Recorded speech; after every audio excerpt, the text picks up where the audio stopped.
Ale tam fajna pani siedzi. W końcu jakaś ładna dupeczka.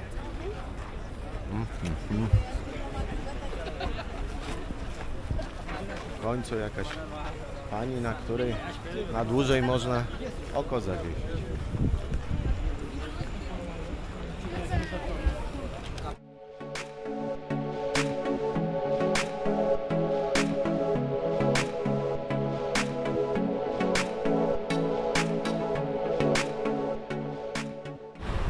I oto ona, Sagrada Familia w całej okazałości. Jeszcze jestem dosyć daleko, ale już stąd widzę, że jest ogromna. Robi wrażenie. No potężny kościół, potężny. Obstawiona w dalszym ciągu dźwigami. Nawet z tego co widzę, jeden z nich pracuje. Także to nie jest chyba taki pic na wodę fotomontaż, no coś tam się dzieje, jakieś prace tam trwają. No na pewno ten kościół zasługuje na miano jednego z najwspanialszych, największych, najciekawszych na świecie. No jest to jedna na pewno z bardziej interesujących, ciekawszych i większych budowli, jakie do tej pory widziałem.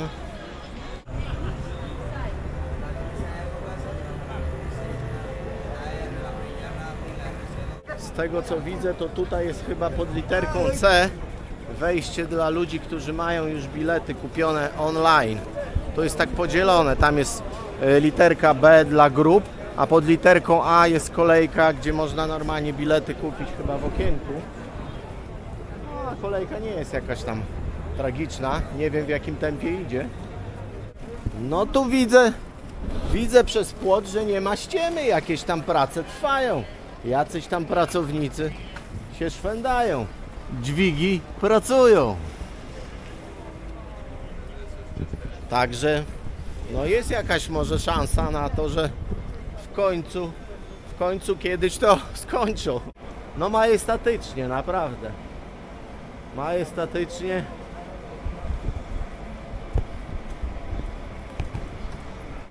Masa ludzi w koło.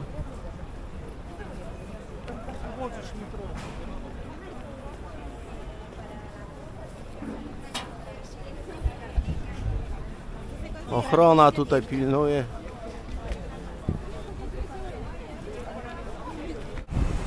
Tam widzę, że na tych niższych wieżyczkach, na każdej z nich jest jakiś rodzaj owoców, na każdej inny. Winogrona, tam z daleka ciężko powiedzieć co to jest, takie egzotyczne bardziej, ale na każdej kolorowe owoce.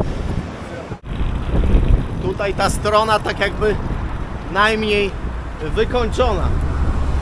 Tylko stalowe pręty, druty tam widać.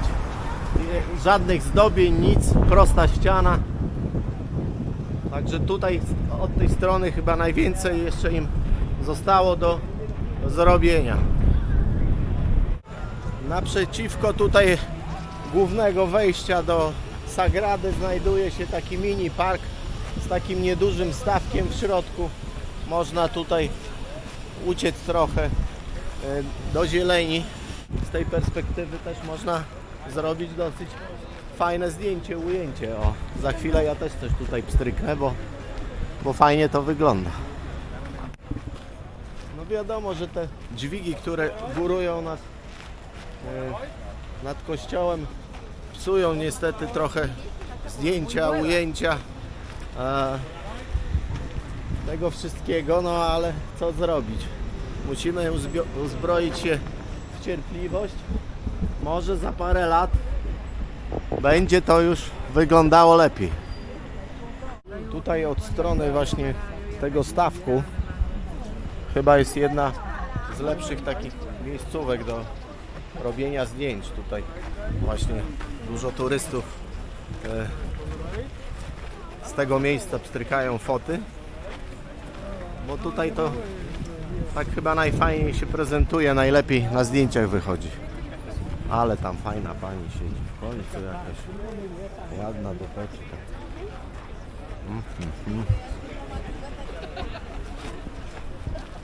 W końcu jakaś pani, na której na dłużej można oko zawiesić.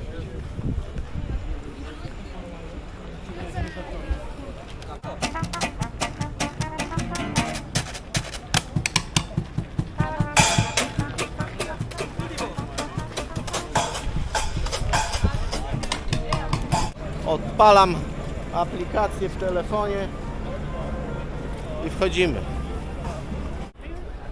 Przeszedłem przez bramkę, ale miałem mały problem, bo tam chciałem sfilmować wam, że tam jest takie prześwietlenie i pani z ochrony się przyczepiła. Musiałem skasować plik, zaglądała mi w kamerę. Chciałem mieć pewność, że skasowałem ten plik. No i tak zrobiłem. No.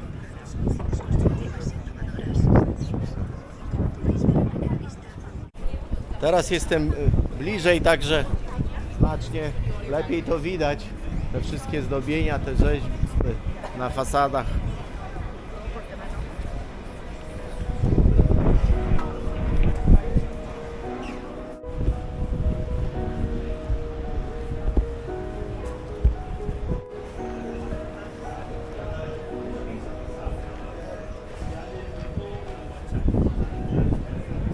Jestem w środku. Jest wysoko, tyle mogę powiedzieć, że jest wysoko. Ja wybrałem tu opcję biletu z audioprzewodnikiem, także ściągnąłem jakieś tam pliki sobie na telefon, no ale bym musiał chodzić tutaj w słuchawkach, a po prostu nie chce mi się.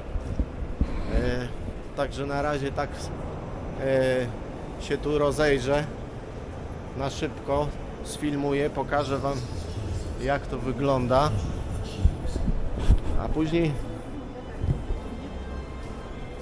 tutaj widzę takie stanowiska informacyjne z telewizorami, można usiąść, posłuchać coś na temat historii.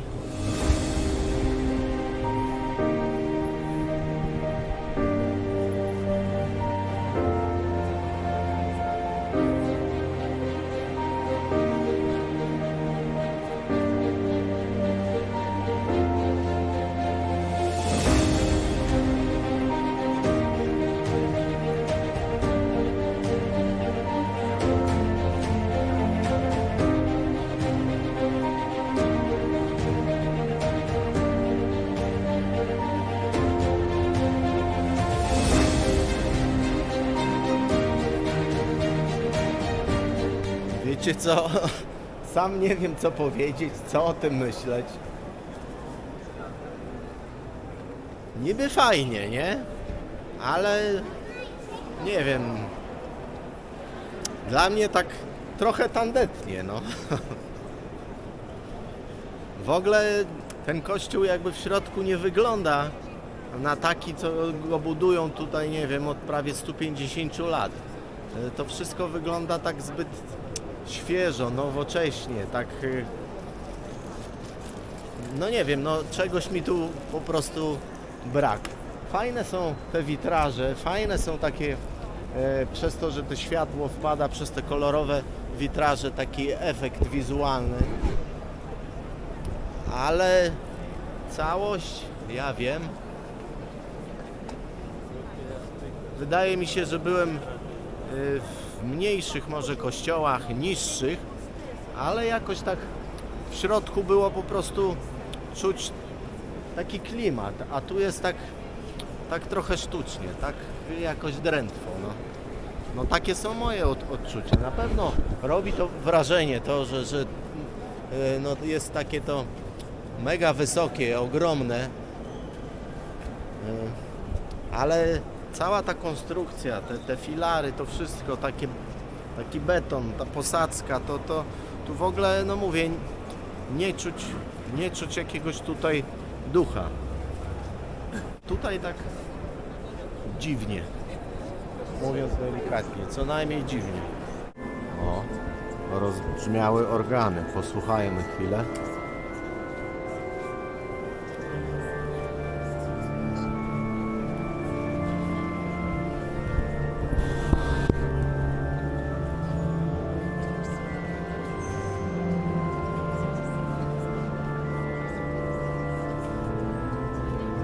Krypta. Najstarsza część bazyliki i miejsce, gdzie Gaudí został pochowany w czerwcu 26 roku. No tam miał wypadek, przejechał go tramwaj.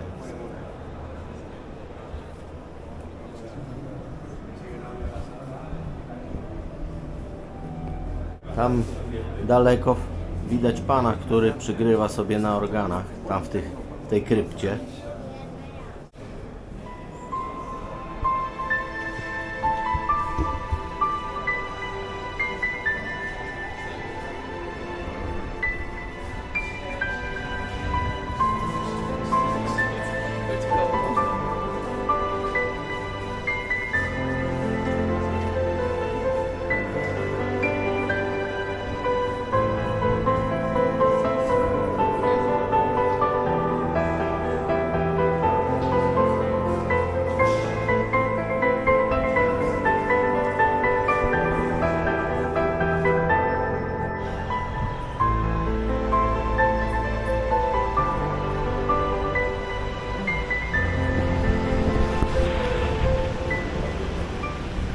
Tutaj wyszedłem na drugą stronę,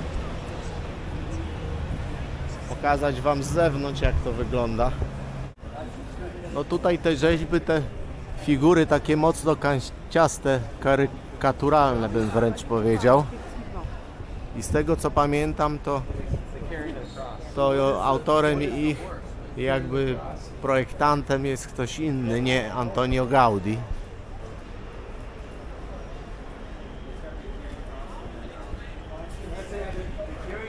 No tak średnio mi to się podoba. Wygląda na to, że znowu będzie lipa, że ten wiatr pokrzyżował plany, no ale to mnie dziwi i no, prawdopodobnie no, pan tak tutaj mówi, że powątpiewa w to, żeby dzisiaj był otwarty dostęp na tę wieżę, także chyba też nie uda się dzisiaj tam wjechać, a bardzo mi na tym zależało, no dlatego wykupiłem jakby rozszerzoną opcję. Pan mówi, że jeśli kupiliśmy bilet przez oficjalną stronę, to dostaniemy jakiś tam zwrot, no ale to mnie wcale nie cieszy, nie urządza, bo no nie o to mi chodzi, no to naprawdę bardzo mi na tym zależało, żeby wjechać na jedną z tych wież, zobaczyć jak to wygląda, później zejść po tych krętych schodach. Tutaj chyba są te schody takie, którymi potem schodzimy. Tak mi się wydaje, że to te. No skucha totalna. No.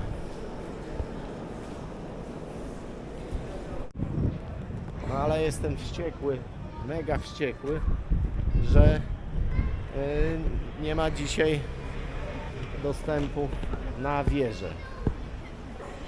Moim zdaniem oni trochę tutaj przeginają, bo wiatr w tej chwili jest znacznie słabszy, przynajmniej tutaj no, jesteśmy otoczeni i tutaj budynkami. Wiadomo, że tam na górze wieje mocniej, ale w mojej ocenie nie powinno to przeszkadzać nic w tym, żebyśmy mogli tam, żebym mógł tam wjechać windą, zobaczyć widok. No nie wiem, no taka ich tutaj decyzja, tak postanowili. Słabo. Winda wjazdowa na jedną z wież, Passion Towers, to jest chyba właśnie ta, na którą ja miałem wjechać. No i jak widzicie, pusto, nikogo nie wpuszczają. Nie pozostaje mi nic innego, jak spędzić tutaj jeszcze trochę więcej czasu. Na zewnątrz pojawiło się więcej słońca i te promienie tutaj wpadają przez te kolorowe witraże, tworząc taki no, dosyć ciekawy efekt.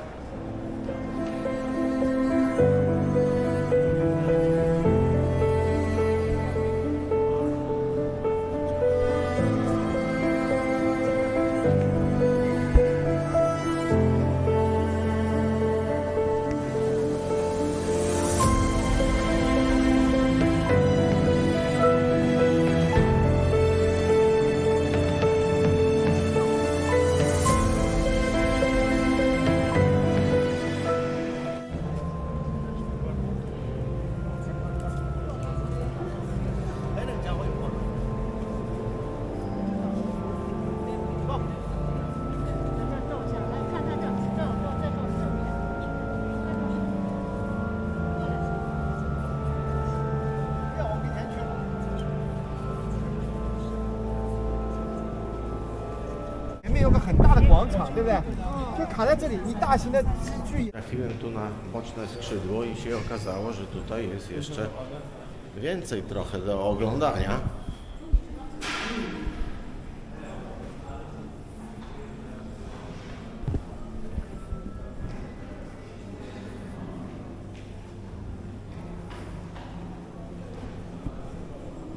A tu Antonio Gaudí. Jego pośmiertna taka jakby odbitka, maska. No krzywy nos miał. Chyba złamany. Tak jak mój. Tutaj jakaś taka jakby pracownia. Robią makiety. Chyba część drukują w drukarce 3D. Tak to trochę wygląda.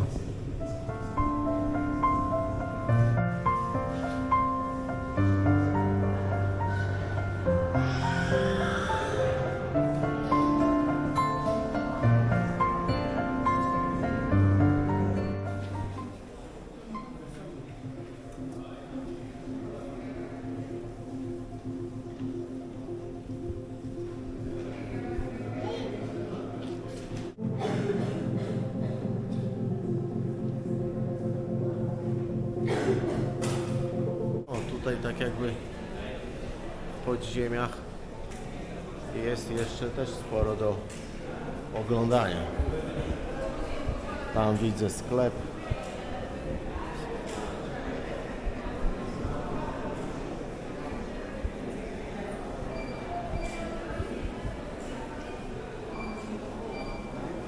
Tutaj rzeźba Gaudiego.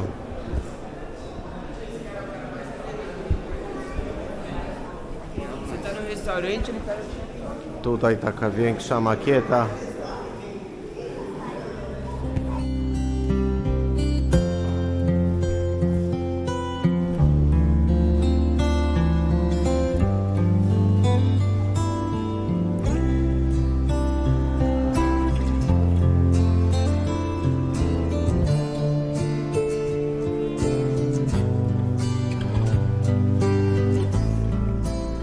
I grans finestrals que deixen passar la llum natural amb què es vol expressar la presència de Déu. Tutaj macie rozpisaną tak jakby listę wszystkich architektów, którzy pracowali przez lata przy budowie tej Sagrady Familii. Tak jak mówiłem, tym pierwszym architektem był nie Antonio Gaudí, tylko tu Francis de Paul de Villar. Zaczął w 1882 roku, ale już rok później, w 1883, Antonio Gaudí przejął jego pracę i tam wszystko przemienił. A później kolejni, którzy jakby kontynuowali jego projekt. Tutaj lista wszystkich rzeźbiarzy, którzy pracowali. Tam słyszę, pan gra Imagine Johna Lennona. Może usłyszycie chociaż troszkę.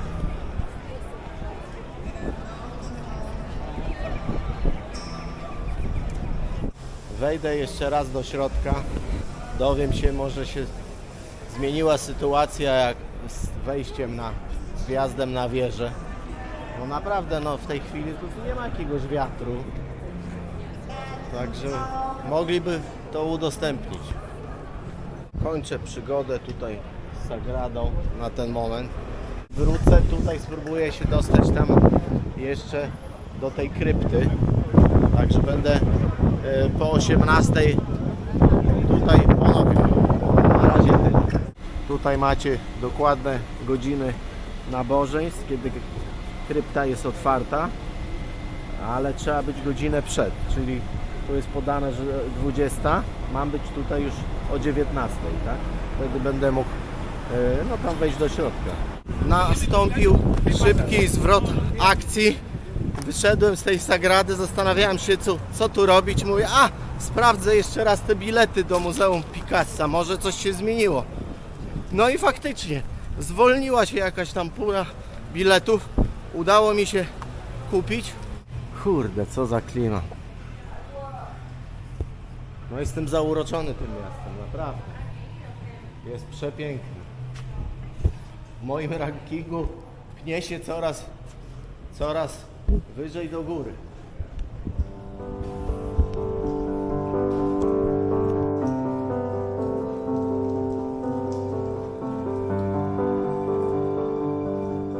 Galerie artystyczne. Tutaj jedno. Po drugiej stronie druga. Dotarłem tutaj do Muzeum Picassa, takiej też ciekawej lokalizacji, przy takiej wąskiej uliczki. Musiałem zostawić plecak w szatni. No, Picassa chyba każdy kojarzy, nie muszę mówić. Także tutaj trochę pokręcę, pokażę wam co nieco.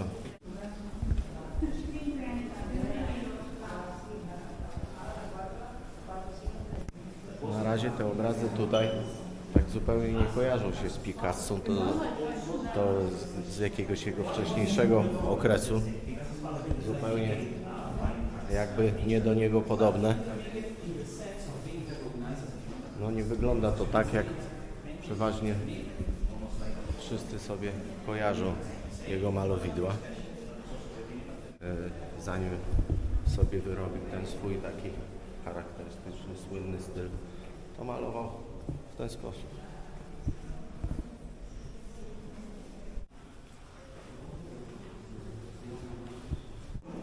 Nie jestem jakimś tam znawcą malarstwa, także tutaj się nie wykażę, no ale Picassa każdy zna. Tutaj takie rysunki.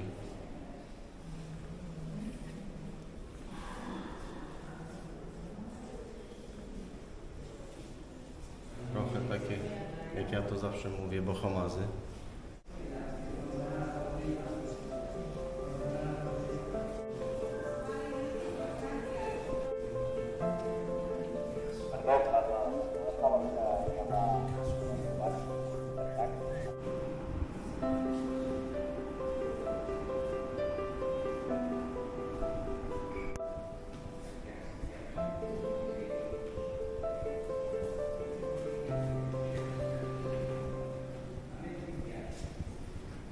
Picasso to nie tylko obrazy i rysunki, ale też ceramika, tak jak tutaj możecie zobaczyć, dzbanki, talerze.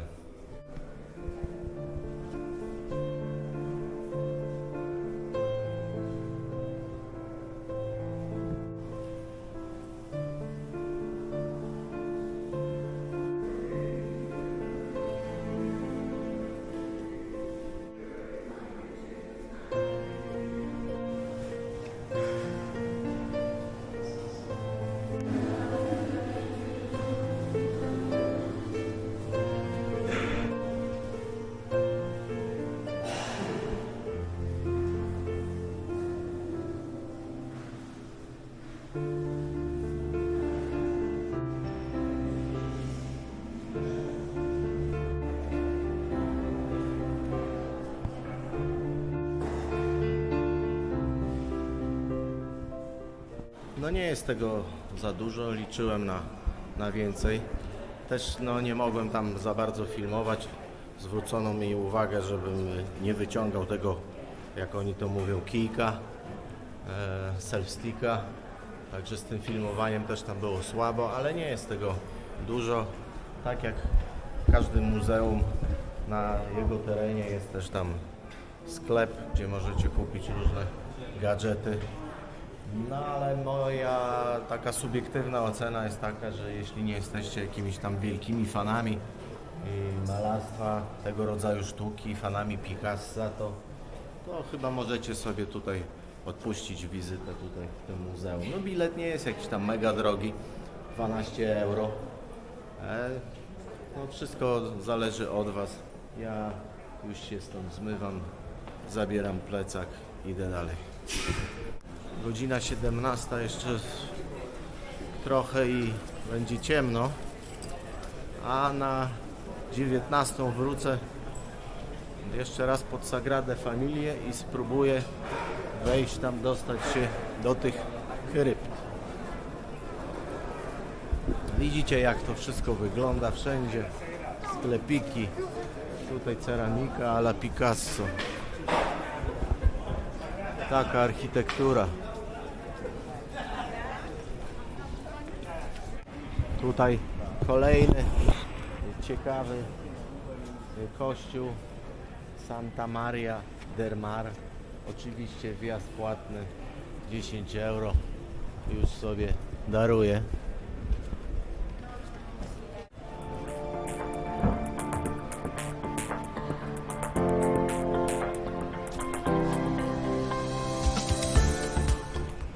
Ale klimat ma to miasto, naprawdę.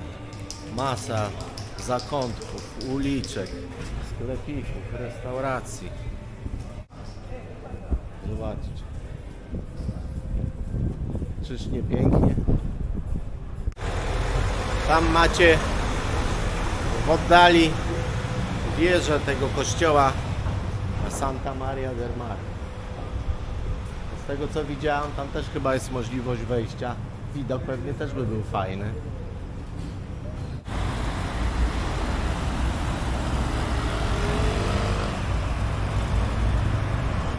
Kolejny kościół.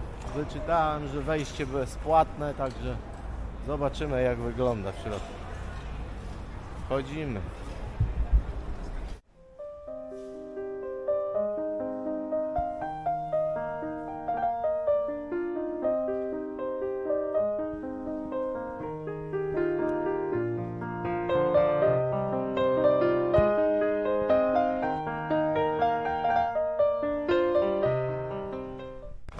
Nudzą mnie te kościoły.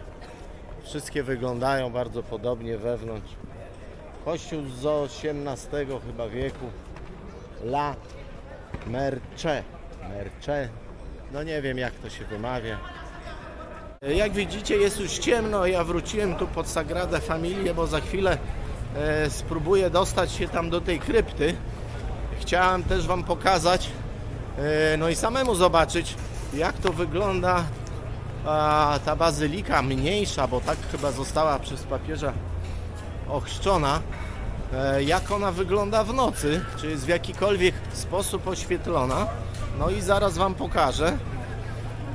Nie wiem, na ile moja kamera to wyciągnie. No jest oświetlona.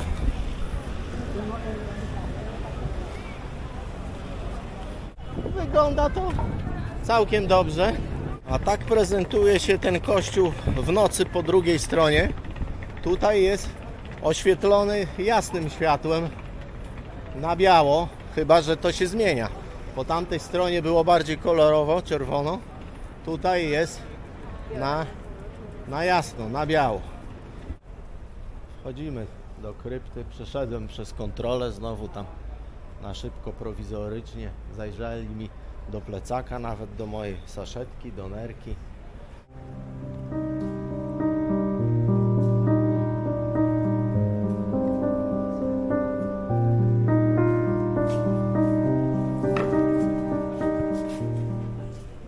Tutaj trzeba zachować ciszę, także nie będę nic tam opowiadał.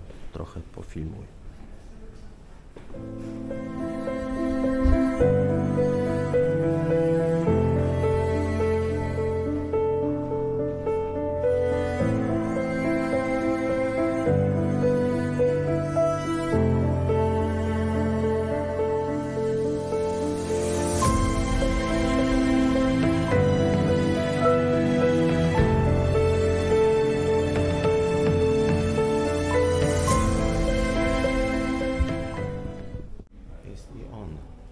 Antonio Gaudí. Jego tutaj nagrobek w krypcie Sagrada Familia. Tak to wygląda. Umarł w 1926 roku. Tak jak mówiłem wcześniej, w wyniku obrażeń, których doznał, gdy wpadł pod tramwaj. Po 3 dniach zmarł.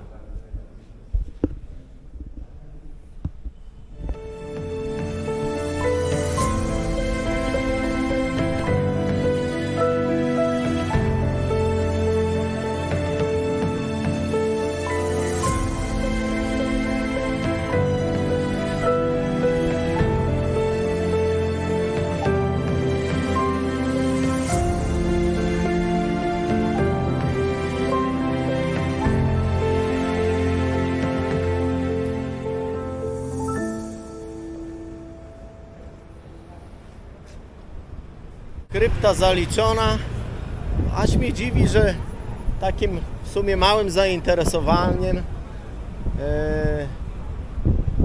bo wstęp darmowy, pamiętajcie, że godzinę przed rozpoczęciem mszy trzeba tutaj przyjść i gratisowo, bez problemu. No, wydaje mi się ważne miejsce, w końcu miejsce pochówku Antonia Gaudiego, tutaj jakby głównego projektanta Sagrady Familii. No i tak wydawało mi się, że to punkt obowiązkowy, a tam spokojnie, tłumów nie ma, może zależy od godziny. No. Mam wrażenie, że nie każdy też jest zorientowany w temacie, że po prostu tak to wygląda, że tam jest jego krypta i jest dostępna za darmo. Zobaczyłem dzisiaj bardzo dużo. Z jednej strony trochę więcej niż chciałem, z drugiej mniej, no bo z racji pogody, no niestety niektóre rzeczy nie wypaliły. Najbardziej żałuję, no po raz kolejny mówię tego, że nie mogłem wejść na jedną z tych zwierz. W końcu kupiłem swój upragniony browar. Upragniony raz, że mnie suszy mocno, a po drugie taki, co mi tu kolega polecał, że niby dobry.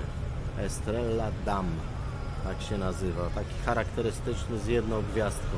I tym oto miłym akcentem żegnam się z Wami na dzisiaj. Dobranoc, do jutra.